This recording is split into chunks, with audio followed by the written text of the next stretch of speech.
Във Великотърновското село Габровци се провежда лятната международна академия по драматургично писане, наречена Дом за непослушни. Защо се нарича именно по този начин и какво представлява тази лятна академия? Сега ще ни разкажат повече нашите гости. Това са Елена Димитрова и Димитър Узунов, организатори на мероприятието, или да наречем част от организаторите. Малка част от организаторите. Малка част. Здравейте, какво представлява тази академия всъщност? Ами, това е една идея на Организация за независим театър алтернативен 36 маймуни и Арта Урбана. Какво представлява? Обучение за писане на драматургичен текст. На практика хората, които идват при нас в смисъл, ние сме домакините от Допини, а посрещаме млади творци, млади драматурзи, които искат да научат нещо повече за писането на текст за театър. Това, което ги привлече всъщност към Габровци, към Допини, беше старото, т.е. бившето училище в Габровци, което е помощно-възпитателно училище, било е помощно-възпитателно училище. В момента вече, разбира се, то не работи и от 2 години Допини го ползва като база за работата си. Тази история на бившето помощно-възпитателно училище за тези млади драматурзи е изключително интересна. Те самите в началото, като дойдоха, те попаднаха в едно място, което то седи почти автентично. Понеже ние така или иначе, единственото, което сме направили е само да го пригодим за ползване, но класните стаи с изрисуваните стени, с черните всъщност, да, в момента те са зелени дъски, но това са стария тип дъски, старите столове. Всичко това за тях е изключително вдъхновение. И това е темата на работилницата, т.е. на академията. На това стъпват те и развиват собствени текстове под ръководството на лектори. Да. И може би да кажа, като представител на едната от организацията Арта Урбана колектив,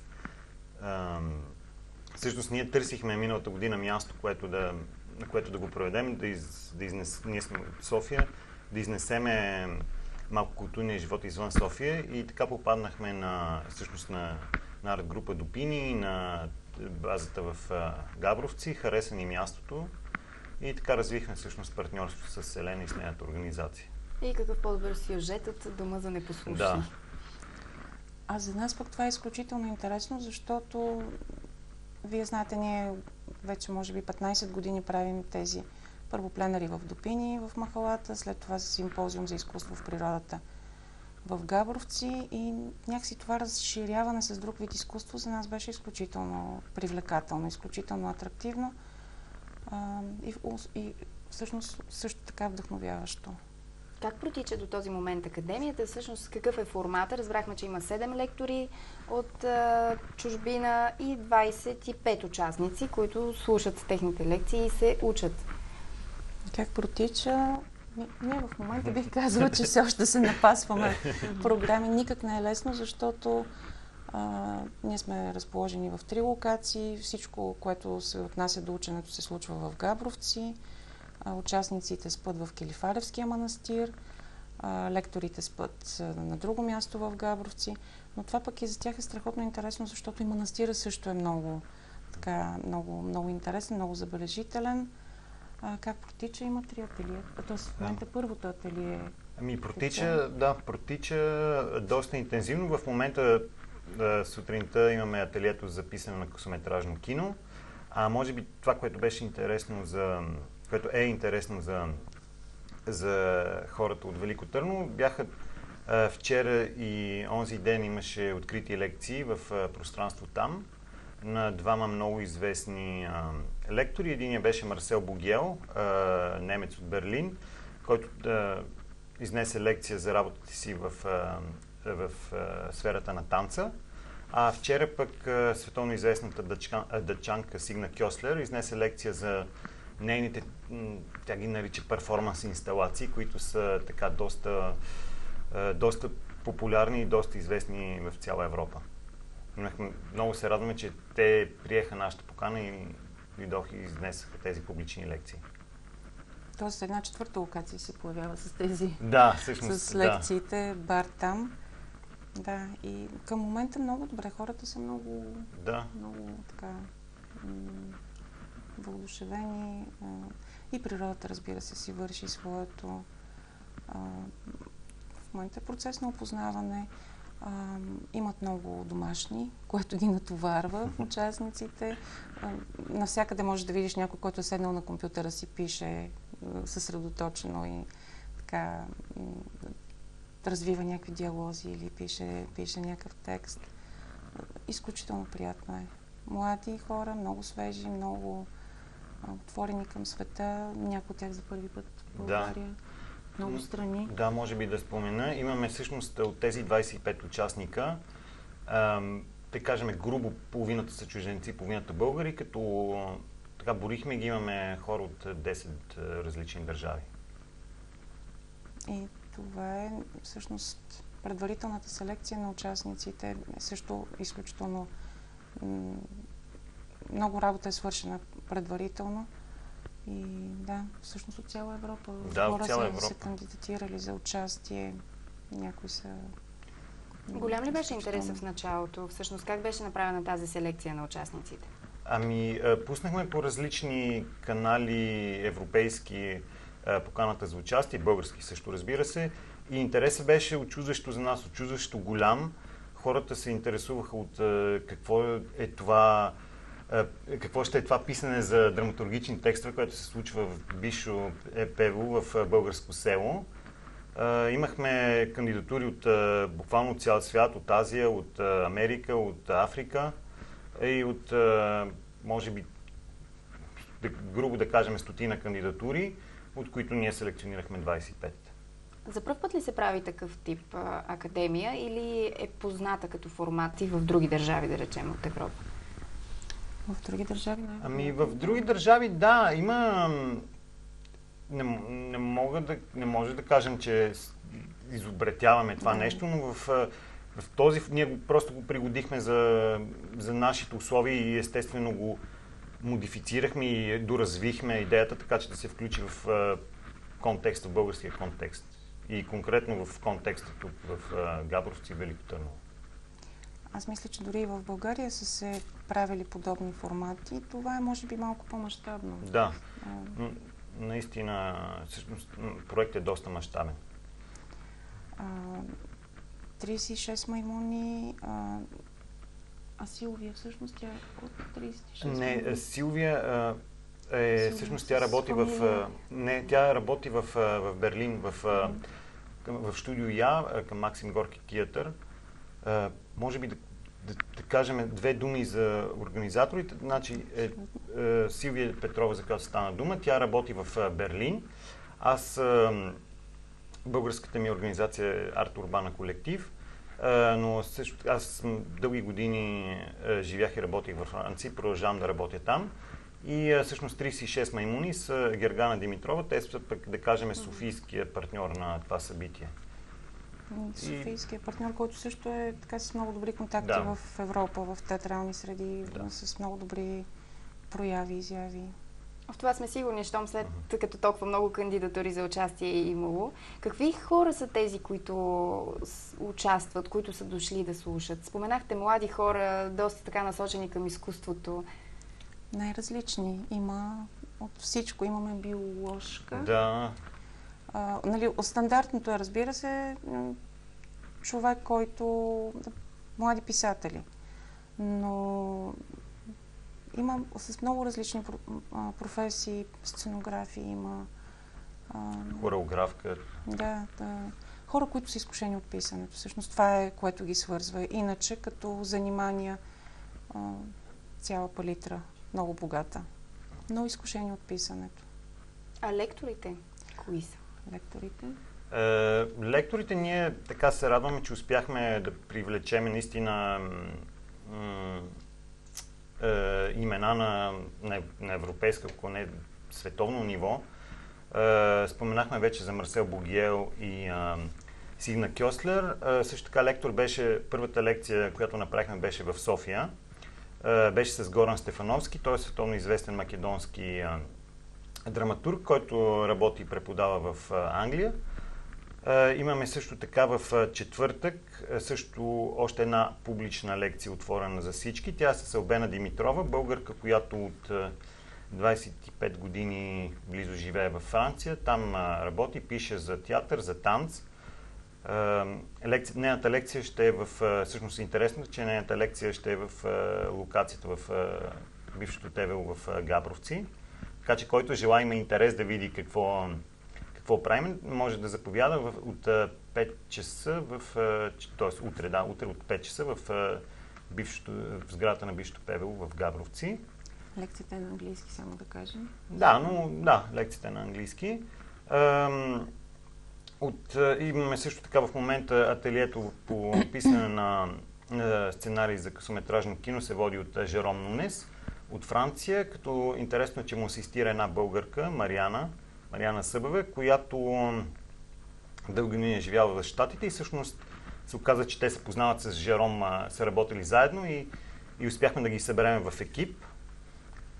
Имаме също така в петък започва ателието за аудиотеатър и аудиоинсталации с Юлия Тике, която работи в Германското национално радио, и Джорджия Дол. Също германка, която живее в Марсилия във Франция, която води ателието за писане на театрални текстове. Самите лектори как възприеха идеята да представят знанията си пред участниците? Може би това не е ново за тях, но средата по-скоро Средата е различна, да, това. Първото нещо, когато пристигнаха, беше да видим, нали още не са оставили багажите, да влезем, да разгледаме, да видим какво е било, защото сега такъв тип институции за тях не са познати. Сигна Кьослер веднага попита, може ли да снима, може ли да прави снимки. Да, изключително са впечатлени, изключително са, не знам, вдъхновени, чувстват се добре според мен. Работи се много интензивно. Марсел Бугел, който вчера си замина, каза, че наистина така с сълзи на очи каза, че не му се тръгва, но трябва да си тръгне. А Горан Стефановски, който води лекцията в София, направо, ние сме лични приятели, направо едва ли не така. Ще да си развалиме приятелството, защото кажат, как може да ме поканите само в София, пък да не дойда с вас до Габровци, където ще случи всъщност цялото нещо. Да, по-интересната част. По-интересната част, да. Това в кръга на шегата, разбира се, но наистина тези хора от самия формат, самото място, и лекторите, и те са изкушени, и те се вълнуват, и те са така много сериозно подхождат. Мисля, че те дадоха най-доброто това, което те могат да дадат. Като знания, като обмен, дори самите те казаха, че са научили от другите лектори, от участниците, от средата, и те са научили нещо и поради това те са много щастливи да са тук.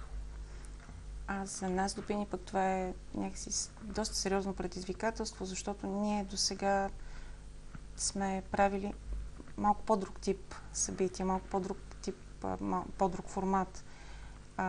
И сега трябва да сме изключително гъвкави, защото изискванията са по-различни.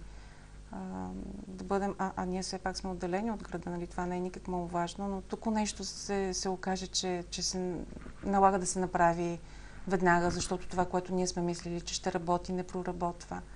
И е изключително интересно, просто и се забавляваме включително, нали, покрай така много интензивния ход на академията.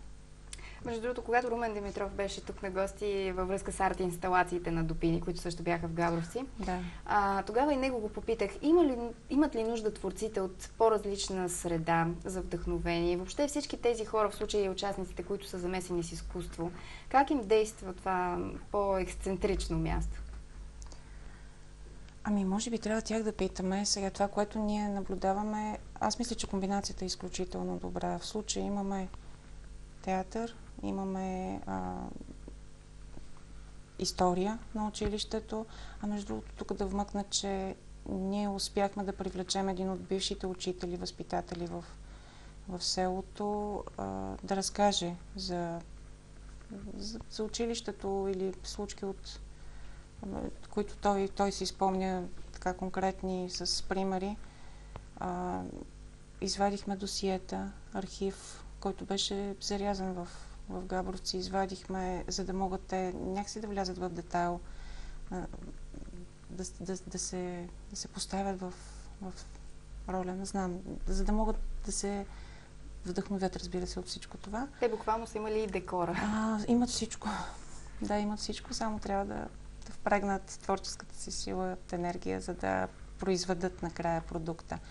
И освен това изкуство в природата, което прави Дупини, мисля, че е страхотна комбинация. Защото това преплитане на изкуствата още веднъж дава друг поглед към нещата, отваря изкуствата. Тоест и за тях това е страхотно интересно. И комбинацията с визуалните изкуства за нас нетипична, за нас също много интересна, но и за тях, за участниците в академията. Провокация на творческата мисъл, би го нарекла. Да. Не би било същото, ако не бяха нещата наоколо, които Дупини оставихме от симпозиума, който пък приключи 2 дена преди да започне академията.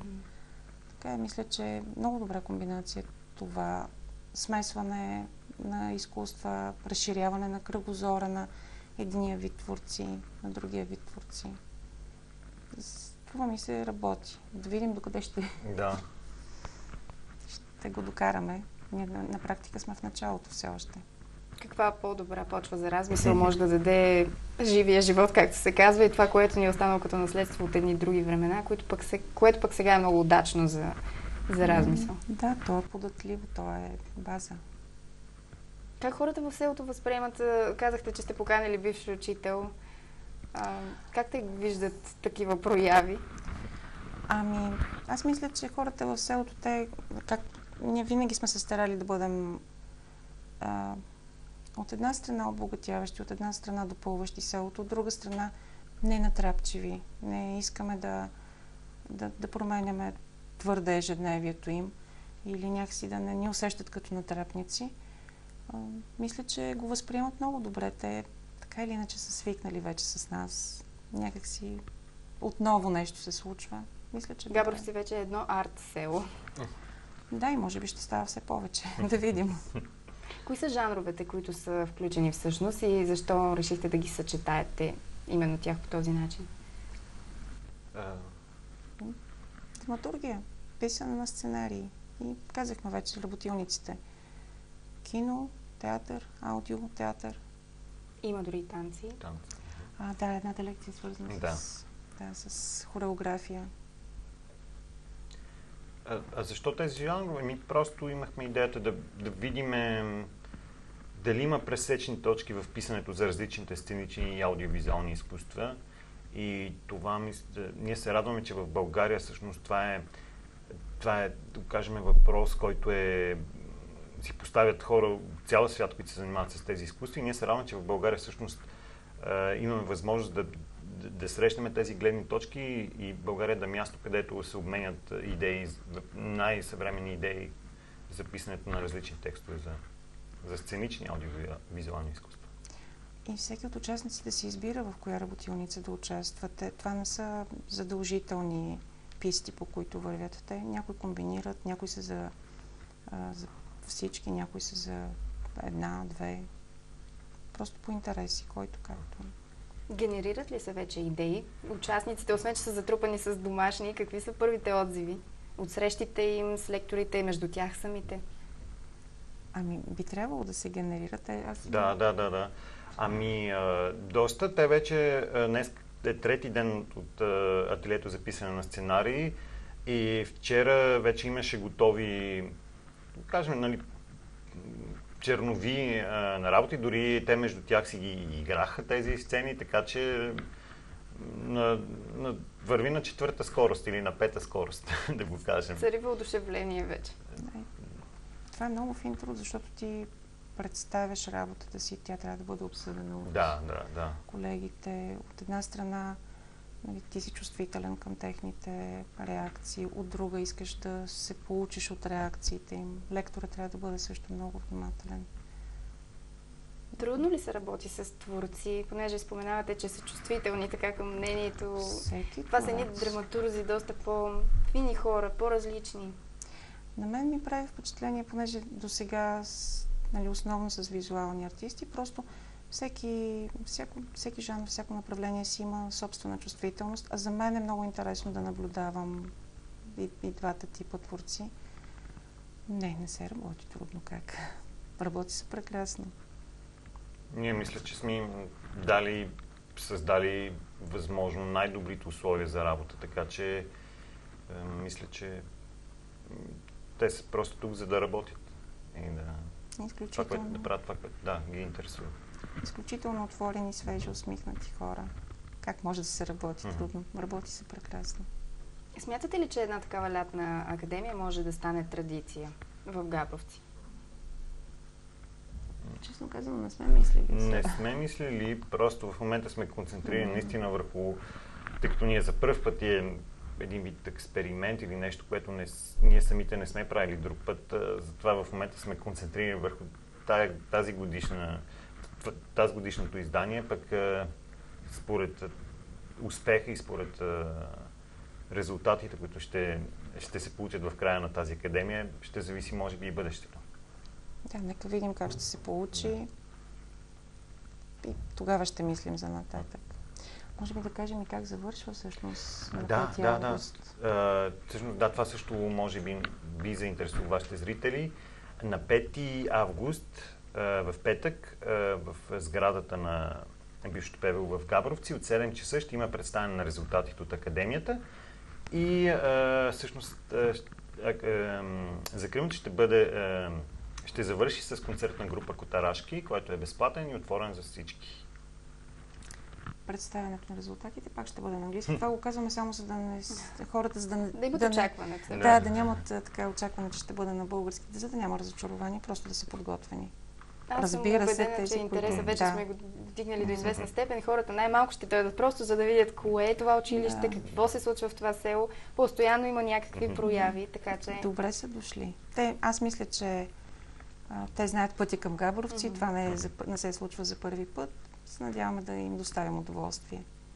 Аз съм убедена, че тази академия ще има голям успех като първо издание, така че направо ви казвам, до година ви очаквам за второто издание. Ще си говорим тогава. Благодаря. Благодарим. Благодаря и аз за гостуването. Успехи на вас. Вие останете с нас, след една песен се връщаме в студиото.